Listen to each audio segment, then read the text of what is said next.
नमस्कार, स्वागत है आपका एनएमएफ न्यूज में। मैं हूं आपके साथ शब्द। पश्चिम बंगाल में सरकार बने 4 ही दिन हुए हैं। शुभेंदु अधिकारी को मुख्यमंत्री पद की शपथ लिए अभी 4 ही दिन बीते हैं। 9 तारीख को शपथ ली थी, लेकिन आज पश्चिम बंगाल से एक बहुत बड़ी खबर सामने आ गई है। खबर यह है कि शुभेंदु अधिकारी ने नंदीग्राम सीट से विधायक पद से इस्तीफा दे दिया है। जी हां, बता दें आपको, शुभेंदु अधिकारी ने 2 सीटों से चुनाव लड़ा था और दोनों ही सीटों पर जीत हासिल की थी। एक नंदीग्राम और दूसरी सीट भवानीपुर, वही सीट जहां पर ममता बनर्जी को उन्होंने हार का जख्म दिया। अब ऐसे में खबर यह आ रही है कि सभी नवनिर्वाचित विधायकों को शपथ दिलवाई गई विधानसभा परिसर के अंदर, और जैसे ही सभी विधायकों ने शपथ ली उसके बाद शुभेंदु अधिकारी की बारी आई। शुभेंदु अधिकारी ने भी विधायक पद की शपथ ली और उस दौरान उन्होंने भवानीपुर सीट पर जो विधायकी है वो कायम रखी और नंदीग्राम सीट से इस्तीफा दे दिया। तो ऐसे में बता दें आपको, 2021 के विधानसभा चुनाव में नंदीग्राम सीट पर बहुत बड़ा मुकाबला देखने के लिए मिला था, जहां तत्कालीन विपक्षी नेता शुभेंदु अधिकारी ने मुख्यमंत्री ममता बनर्जी को पराजित कर दिया था।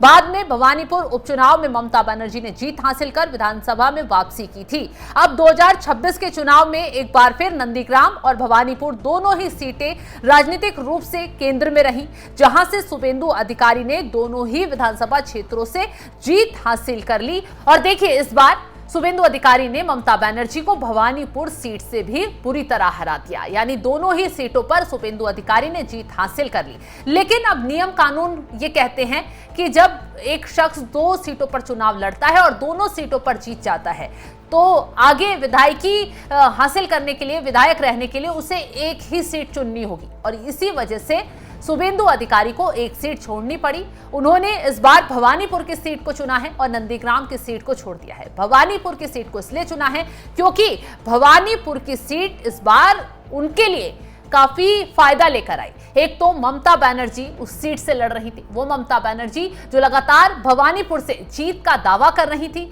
जो लगातार भवानीपुर को अपना गढ़ बताती रही। लेकिन शुभेंदु अधिकारी ने भवानीपुर में अपना दम दिखाया और उस सीट से सोचिए ममता बनर्जी को चुनाव हरा दिया। और यही वजह रही कि अब शुभेंदु अधिकारी ने नंदीग्राम की सीट छोड़कर अब भवानीपुर की सीट पर अपनी विधायकी कायम रखी है और अब जो शपथ ग्रहण समारोह हुआ उसमें इस्तीफे का ऐलान कर दिया है कि वो नंदीग्राम से इस्तीफा देंगे। आपको बता दें कि शपथ ग्रहण के बाद यह साफ हुआ कि शुभेंदु अधिकारी ने भवानीपुर विधानसभा सीट से विधायक बने रहने का निर्णय किया है, जबकि नंदीग्राम सीट को उन्होंने छोड़ने का फैसला कर लिया है। इस निर्णय के साथ ही राज्य की राजनीति में एक नए समीकरण बनने शुरू हो गए हैं। विधानसभा परिसर में आयोजित इस शपथ ग्रहण समारोह में सभी नवनिर्वाचित विधायकों ने शपथ ली। समारोह के दौरान विधायकों की उपस्थिति में औपचारिक प्रक्रियाएं पूरी की गई और सदन का माहौल पूरी तरह से राजनीतिक उत्साह से भरा दिखा। अब विशेषज्ञों का मानना है कि भवानीपुर और नंदीग्राम से जुड़े इस राजनीतिक घटनाक्रम का असर आने वाले समय में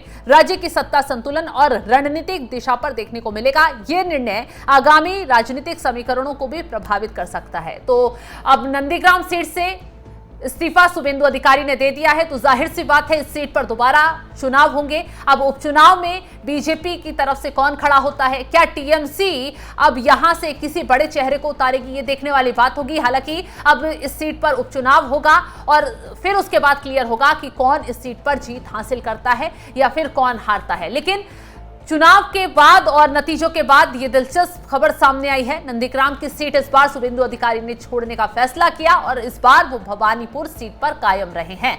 तो इस खबर ने हलचल पैदा कर दी है राज्य में, क्योंकि अभी तक फाल्टा सीट पर सबकी निगाहें टिकी हुई थी, क्योंकि 21 मई को वहां पर मतदान होना है और ऐसे में अब नंदीग्राम की सीट भी खाली हो गई है। हालांकि अब कहा जा रहा है कि जो नेता थे जो 2 सीटों से चुनाव लड़े हैं वो अपनी एक सीट छोड़ेंगे और ऐसे में हुमायूं कबीर की भी एक सीट आती है। हुमायूं कबीर ने भी 2 सीटों से चुनाव लड़ा था, दोनों पर जीत हासिल की। अब कौन सी सीट से वो इस्तीफा देंगे ये देखने वाली बात होगी और अब कितनी सीटों पर फिर से उपचुनाव होगा ये भी देखना दिलचस्प होगा। फिलहाल इस खबर को लेकर आप क्या कुछ राय रखते हैं कमेंट बॉक्स में जरूर बताएं।